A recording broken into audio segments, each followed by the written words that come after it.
Yeah, look.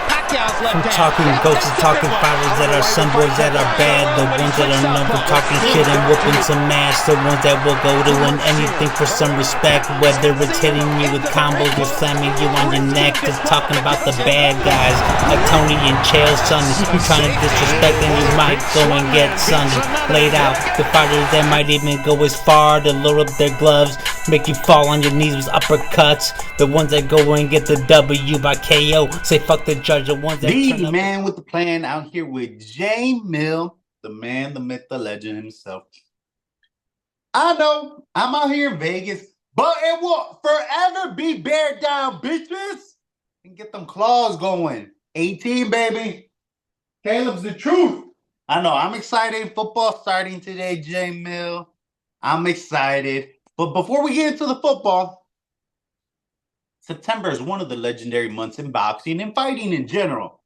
And I believe we started off with a bangers talking about the baby face assassin, Marco Antonio Barrera. What you think? What was Marco's best highlight of his career? Man, that is one of the best trilogies ever, and that's what put like when you think of Mexican fighters, Which trilogy? him and Morales. And when you think of Mexican fighters, that's what you think of. Those two guys were going straight at it. His best highlight is winning that trilogy. Straight up. It really is. Because, I mean, damn. I fell in love with boxing during that time. That trilogy is one of those. I remember my whole family getting together for those fights. That's back in the day when he had the whole gang, the whole family getting together and watching it. That's the back in the day when I knew people that ordered pay-per-views, because they weren't the most expensive pay-per-views, and sometimes I believe one of them was just a fight night or an undercard. I'm not sure. Dude, look, I mean, you can also argue that it's against Prince Nassim, right? Because he was undefeated, cocky as fuck. You're not lying about that one. Outboxed the shit out of him. And he said, him to the corner. Like you said, put him in the corner. Put him in the corner. Dude, Barrera was a little dirty of a fighter, right? Like when he knocked down Marquez and he hit him when he's on the floor. I mean, he was a very angry, rough type fighter, but that is Mexican fighting right there. That's the definition of Mexican fighting. I agree with you completely. I mean, it's a fight in there, just like you just said it. It's a fight in there, and Barrera did everything in his power to win those fights. I know he had plenty of highlights in his career, but in my opinion, his low light is losing the trilogy to Manny Pacquiao. Yeah, for sure. I mean, the first fight, Pacquiao was unknown. Hold on. I said trilogy. Was it even a trilogy? How many times they fight? They only fought twice, right? Pacquiao whooped them both, right? Yeah, I'm pretty sure they fought twice. Yes, but pardon me for saying trilogy. The first time Pacquiao was an unknown, I think it was his first fight in America, Barrera was a superstar, and that's when Pacquiao became a superstar. Completely outboxed him, and it was kind of embarrassing. Like it really was. It was the start. They had to throw the towel in. It was the start of my most hated nickname in boxing, the fucking Mexicutioner, man. It made me dislike Pacquiao so much. It was the start. What did he do? He won like what, 14 against Mexico? He was like 14-2. That's crazy. That's crazy. With Marquez being like the only guy that ever stood a chance, and the next that we're going to talk about. But how you like Marco Antonio's nickname being the baby face? I mean, pretty obvious name, I would say. But how do you like it? I mean, in boxing, you want to have like a hard name, You want to have like a vicious, like tough guy name, but sometimes it worked for him, though. It worked for him. Baby assassin, I'll give it a 6.5. 6.5, solid. Are you going to be fighting Marco Antonio Barrera, though? I think we'd have a great fight. We'll wait, though. I'd fight him at 147. Damn. That's a big. Yeah, that's welterweight fight right there. That's where I walk around at. That's a welterweight right there. Now we're moving on, and the reason we're moving on so quick, we're talking about Marco Antonio's counterpart as well. El Terrible, Erik Morales. I mean, Erik Morales highlight. There's a lot. I mean, what in your opinion, Jake? What's his highest moment? In my opinion, his highest moment is becoming the first ever 4-division Mexican champion. No, to me, it's beating a prime Pacquiao. I mean, nobody thought that would happen, and he outboxed him. There was He whooped nothing him. like, He even turned southpaw at the end. yeah, just to fuck with him. There was nothing crazy about it. It was not like he had power and he stopped He Pacquiao's just had power. that good style. Yeah, he had It a was good just style. straight outboxing. It really was. You ain't lying about that one. You know, Morales did a lot of other stuff too. He came back after everyone thought he was done, and he gave Maidana, who was a fucking monster, a tough fight. Some argue Very that close Erik fight. pulled it out. Some argue that Erik pulled it out. Is just giving the younger fighters opportunity. I mean, you're right. He even gave Danny Garcia a couple of tough outings. And Erik Morales fought at weight classes way above him. He was up there at the 140, which, I mean, Erik Morales didn't belong there. But he was so good that he was able to keep up with a lot of the guys. He even became a champion at 140. And Erik, I mean, the reason we moved on from Marco Antonio, because let's talk about it, man. Let's talk about it. You know, hey, Jay, I know you. You know me. We are ones to enjoy beef. And Erik versus Marco Antonio, that was beef. These guys were throwing hands outside the ring and inside the ring. One of the greatest trilogies of all time. Not just Mexican trilogies, of all time, in my opinion. Yeah, they really hated each other because they wanted that Mexican #1 spot.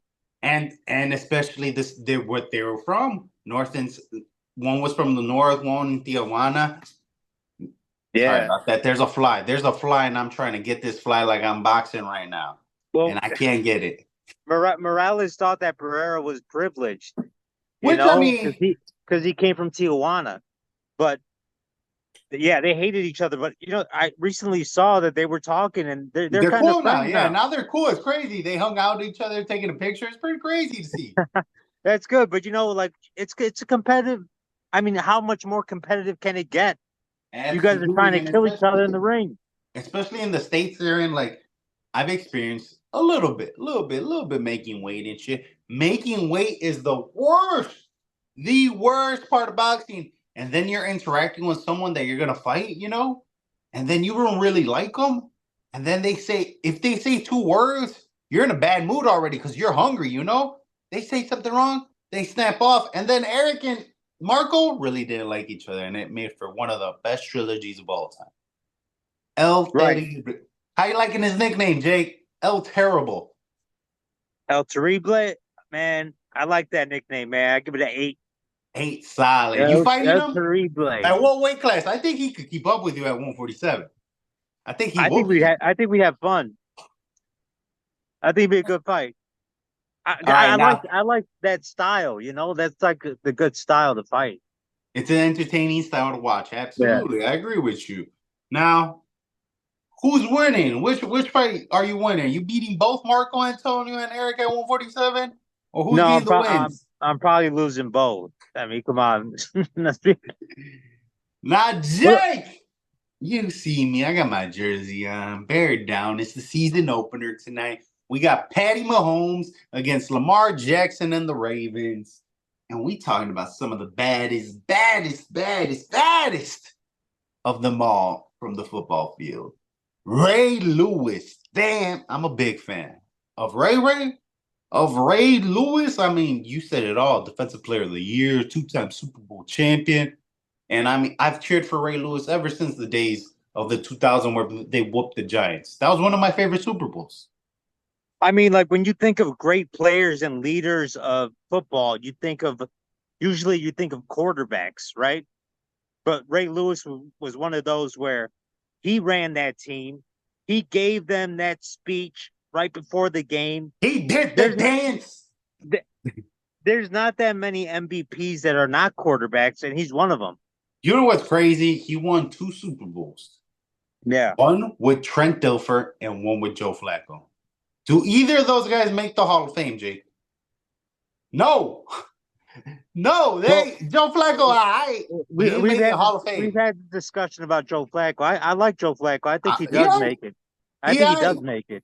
Oh, I don't think he makes Hall of Fame though. It's too much. It's too much. And for Ray Lewis to win 2 Super Bowls with 2 quarterbacks that not a lot of people are going to claim them as elite. Don't get me wrong. Joe Flacco had that amazing run with the Super Bowl win, and he cashed out, but he's no Brady. He's no Peyton. He's no A-Rod. He's no Patrick Mahomes. It's funny because he beat Brady and Peyton to win that Super Bowl. 100% true. So I think he's Hall of Fame material. But what did you just say? Who did he fucking have? Who did Brady and Peyton actually have to go up against? Ray fucking Lewis, not Joe Flacco. Joe Flacco had some good throws in those games. Yes, don't get me wrong. But if there's no Ray Lewis, we might never even hear Joe Flacco. Honest to God. So Ray Lewis, one of the baddest men ever. And definitely appreciation. Now, you heard me. I was cheering for the Ravens when they went up against the Giants. But I didn't get to see the man that I talked about. LT Lawrence Taylor was a bad boy, man. That was a man amongst boys, let me tell you. And, hey, not a lot of people knew that he went to WrestleMania, which is one of my favorite things. This guy main evented WrestleMania, Jake. You believe that shit? Yeah, he was a headliner against Bam Bam Bigelow. Bro, that goes to show you how big Lawrence Taylor was. He headlined WrestleMania. WWE wasn't what it is now, but that shit's still crazy, you know? Yeah, and plus on the field, man, he's a monster. Every quarterback feared him. Bro, no one. He's got to be like top 10 defensive players ever. Number 1 in my opinion. Name 10 players better than him. You can't. And I'm a Bears fan. I'm a Bears fan, and we got amazing defensive players, but no one better than LT. I mean, we were just talking about Ray Lewis. But hold on, I love Ray Lewis. Ray Lewis had a lot of good help too. LT literally took over games, and so did Ray Lewis. So did Ray, but the way LT did, bro, you ever seen when he broke Joe Theismann's leg? I saw that. Oh, it's sickening, bro. The leg just.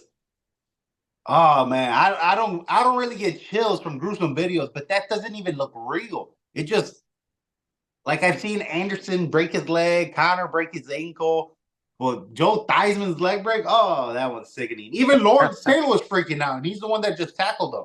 He literally just squished him like a fucking pancake, just like.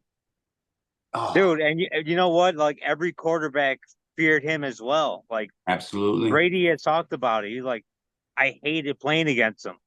Against Ray, absolutely. You know? And Peyton too. He's like, I hated playing against him because absolutely, I agree. Because he knew fucking monster. He knew 2 of the baddest ever. Now, Jake, what's your prediction? Let's make some predictions for the NFL. Who you got going to the Super Bowl? Hold on, let's make a quick prediction. What's your prediction for tonight's game? We got the Ravens against the Chiefs. I know you don't like Patty Mahomes and those fucking. I don't like the Chiefs at all. I don't like that Travis Kelce is dating my my celebrity crush, but I gotta go with the Chiefs. I think they're gonna pull this one out, but I think Lamar Jackson will put on a good game as well. I agree with you. I got the Chiefs winning. I mean, they lost last year in the opener, and I feel like they don't want to lose back-to-back openers. I mean, they win in another ring, and there's only so many openers you can have as with a ring ceremony. And I mean, Patty Mahomes is stacking them up, but there's only so many, you know? And hey, hold on. Question. You think we see a Swiftie today? I hope so. You hope so? I want to see her. I got the Chiefs winning tonight, too, even though I got Henry on my fantasy team. So hopefully Derrick Henry scores a touchdown. He'll probably be there, yeah. All right. Super Bowl prediction time now, Jake. Game 1's tonight, but who you got in the last game? Oh man, it's so early to say, but I'm gonna go with a strong prediction. I'm saying that the Buffalo Bills win. Dang, I think they're gonna take it. Against who? Against who? I don't know yet. I don't know. But you got the Bills? I got the Bills, man. Yeah, either that or the Jets because Aaron Rodgers ain't done. That's funny that you say that because I think he's pretty much done. But you see how I said a lot of buts there. But like the man with the large forehead, which respect to, because I got a big ass forehead too. That's why I wear hats a lot. Peyton Manning won his second Super Bowl. He sucked. He even got benched that year. But guess what? That amazing defense won them the fucking Super Bowl. And Aaron Rodgers has an amazing defense. So I believe they could carry him as long as Aaron Rodgers doesn't fuck up. And I believe Aaron Rodgers could not fuck up, you know? I don't think he's going to play like MVP Rodgers. So I got the Jets going to the Super Bowl too, based on that defense. Going up against the Chicago Bears. That's right. Oh my God. Stop it. Stop lying to yourself. Year fucking one. He's winning fucking everything in year one. He's going to Hall of Fame one fucking year. He's winning Rookie of the Year, Offensive Player of the Year, MVP, Super Bowl, Division Champ, NFC Champ, Pro Bowl, winning them all. Fuck yeah, I love Taylor. You think the Bears and Rodgers is a good matchup for us? Because it seems like it's not. It's a dream. You know why? Because the kid looked up to Rodgers. And to beat your hero, come on. No better start to the story. No better start. Number 18. Oh, I can't wait, Jake. That's my prediction. I love it. Bear down. I love football. I'll tell you this right now, and you're not going to like it, but I don't think the Bears even make the playoffs. You want to put some money on that? I bet you. Ooh, I bet you, man. The Bears, Detroit's still good, too. Don't forget about that. What do you mean? We beat Detroit last year. No worries. We're not worried about Detroit. We beat Detroit. Right. Detroit's beatable. We're not worried about Detroit. Detroit's going to Detroit eventually. We got Detroit's number. Because last year, you don't even know about the team. But Detroit was in the championship 3 points away from the Super Bowl. Where were the Bears at? Tell me who was the loser of the conference championship 4 years ago? 4 years? I don't know. 4 years exactly. Ago. No one fucking cares. No one cares about the losers, Jake. Don't be telling me they lost the NFC championship game like that shit matters. This is this year. This is this year. None of that shit matters anymore. You know this better than anyone. How many times have we seen this story? How many times? Come on, Jake. It's not your How many times have we seen the Bears in the Super Bowl? How about that? Just once. Just once. How many times have you seen the Lions? I think the Lions win the division. Watch it. Watch. Caleb's the one. Let us know what y'all think, ladies and gentlemen. I'll bear down all the way. Get them claws going. Jake got the Bills going to the Super Bowl. Let us know your prediction. We're talking about some bad boys in the NFL as well weekly, but we'll get back to them fights as well. Let's go. Bear down, bitches. Peace out. Bad boys. Let's go.